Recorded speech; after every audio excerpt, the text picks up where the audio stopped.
இப்போ பார்த்தீங்கன்னா தேமுதிக வந்து திமுகவோட கூட்டணி போயிட்டாங்க. விஜய பிரபாகரன் என்ன சொன்னார் அப்படின்னா, விஜய்ட்ட "அண்ணே உங்களுக்கு ஒரு அட்வைஸ் சொல்கிறேன். நீங்கள் காங்கிரஸை மட்டும் நம்பி போகாதீங்க" அப்படின்னு சொன்ன விஜய பிரபாகர் இப்போ வந்து அதே காங்கிரஸ் இருக்க திமுக கூட்டணிக்கு போயிட்டார். அதை பற்றின உங்களோட கருத்து என்ன? கேப்டன் கட்சி வந்து நீங்கள் எம்பி எலெக்ஷனில் பார்த்தீங்கன்னா கேப்டன் கட்சி வந்து அவர் ஒரே ஒரு கட்சி மட்டும்தான் அவரோட சொல்லக்கூடிய கட்சியாக இருந்துச்சு. அந்த இருந்ததை வச்சு விருதுநகரில் விஜயகாந்தோட பையன் விஜய பிரபாகரன் சொற்ப ஓட்டில் தோத்தார். எந்த ஏடிஎம்கே கேண்டிடேட்டாலும் அந்த ஓட்டு வாங்கினீங்களா?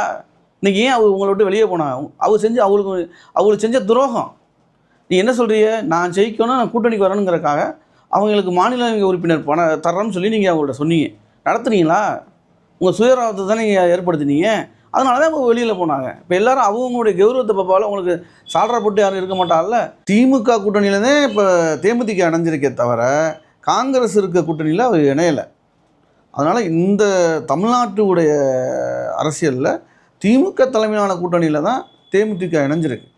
ஏன்னா ஏடிஎம்கே முன்னாடி நடந்து ஒரு டைம் பார்த்தீங்கன்னா முதலமைச்சராக புரட்சித் தலைவி அம்மா வர்றதுக்கு முழு காரணமாக இருந்தது விஜயகாந்தோடைய கூட்டணி தான்.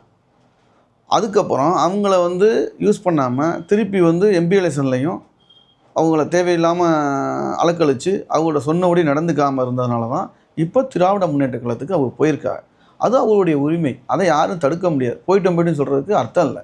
ஆனால் அவங்க அரசியலில் ஸ்டாண்ட் பண்ணுறதுக்கோ அரசியலில் பண்ணுறதுக்கோ அவங்க முயற்சி எடுக்கத்தானே செய்வாங்க. அதனால் ஓபிஎஸ்சியை வந்து கட்சியிலேருந்து நீக்கிட்டு இப்போ நீங்கள் அவர் வீட்டிலே இருந்துருவாருன்னு எப்படி சொல்ல முடியும்? அவரை நம்பி லட்சக்கணக்கான தொண்டர்கள் இருக்காங்கல்ல. அப்புறம் அவர் ஏதோ ஒரு முடிவு எடுத்து தானே ஆகணும். அவர் இன்றைக்கி 2001 இன்றைக்கி வர கரண்டில் இன்றைக்கி பதவியில் இருக்கார். அந்த பதவியில் இருந்தாலும் எத்தனையோ மக்களுக்கு உதவி செஞ்சுருக்காரு, எத்தனையோ தொண்டர்களுக்கு அரவணைச்சிருக்கார். அதனால் அவர் அரசியலை விட்டு அவரை ஓரங்கண்டன்னு நினைச்சது அது அவர் தவறு. அதிமுக கூட்டணியில் இருந்த தேமுதிகவும் திமுகவுக்கு போகிறாங்க. இப்போ ஓபிஎஸ் அவர்களும் திமுக பக்கம் சாயிற மாதிரியான பேச்சுக்கள் அடிபடுது. இப்போ இதுக்கு எல்லாத்துக்கும் என்ன காரணம்? எடப்பாடி வந்து சரியாக கையாளலையா அந்த கூட்டணியை? எடப்பாடி வந்து எப்படின்னா அடிமட்ட தொண்டர்கள்லேருந்து தலைவர்கள்லேருந்து அதற்கட்சியிலேருந்து 50 பேருக்குமே துரோகம் செஞ்சுட்டார். கட்சியில் அவரை வளர்த்து விட்டவர்களுக்கும் துரோகம் செஞ்சுட்டார். இப்போ அனைத்து இந்திய அண்ணா திராவிட முன்னேற்ற கழகத்துக்கு இப்போ துரோகம் செஞ்சுட்டு தான் இருக்கார். அவருக்கு வந்து எப்படின்னா இந்த கட்சி ஒன்றிணையக்கூடாது. ஒன்றிணைஞ்சால் அவருக்கு பிரச்சனை, அவருடைய பொதுச்செயலாளர் பதவிக்கு பிரச்சனை வருங்கிற எண்ணத்தில் அவர் 100% இது ஒன்றுடைய நம்ம பொதுச்செயலாளர் இருந்து காலத்தை ஓட்டணும், நம்ம இந்த தமிழ்நாட்டில் இதை வச்சு அரசியல் பண்ணணும்னு நினைக்கிறார். ஒரே ஒரு விஷயம் மட்டும் நான் இப்போ இது கருத்து சொல்ல விரும்புகிறேன். என்ன காரணம்னா 3 முறை முதல்வராக இருந்தவர், அம்மாவுக்கு அடுத்த நிலையில் இருந்த ஓபிஎஸ் ஐயாவுடைய மனைவி இறந்ததுக்கும் அவருடைய தாயார் இறந்ததுக்கும் கூடவே பயணித்த இந்த தற்குறி எடப்பாடி உட்பட அனைத்து முன்னாள் அமைச்சர்களும் கலந்துக்கலை. ஆனால் ஆண்டாண்டு காலமாக எதிர்க்கட்சியாக இருந்த ஸ்டாலின் குடும்பத்தோடு வந்தார். அதையெல்லாம் வந்து ஐயா மறந்துட்டு வேணால் நான் ஒன்றிணை சொல்கிறாரே தவிர அது யாருக்காக சொல்கிறாரு? தொண்டர்களுக்காக சொல்கிறாரு, தலைவர்களுக்காக கிடையாது. ஆனால் அந்த துக்க நிகழ்ச்சியே கலந்துக்காத இந்த தற்குறிகள்லாம் தமிழ்நாட்டு மக்கள் கண்டிப்பாக விரட்டுவாங்க. என்ன பண்ணார்? ஒரு பழமொழி என்ன சொல்கிறாங்க, நல்லதுக்கு சேராட்டாலும் துக்க நிகழ்ச்சிக்கு போகணுங்கிறது எல்லா இதுலேயும் சொல்கிறாங்க. ஆனால் ஒரு முதலமைச்சராக இருந்தவர் எவ்வளோ ஃபங்க்ஷன் போயிருப்பார், எவ்வளோ பிரச்சனைகளுக்கு போயிருப்பார், எல்லாது கிட்டத்துக்கு போயிருப்பார்.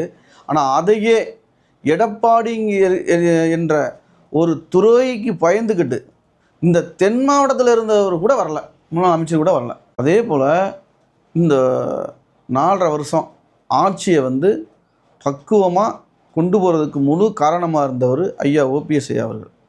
ஆனால் இந்த 4.5 வருஷம் ஆட்சியில் தொடர்றதுக்காக அவரோட ஐஸ் வச்சு 4.5 வருஷம் ஓட்டின நீங்கள் அடுத்து அவரை வந்து இப்போ இரட்டை தலைமை இருக்கக்கூடாது, ஒற்றை தலைமை இருந்தாலே கட்சி நல்லாயிருக்குன்னு சொல்லி அவரை நீக்கினதுக்கப்புறம் தொடர்ந்து ஒரு விஷயத்துக்கும் நீங்கள் அவரை வந்து ஆட்சியில் இருக்கும்போதே தனியாக உங்களுக்குன்னு ஒன்று அணியை சேர்த்திய நீங்கள்.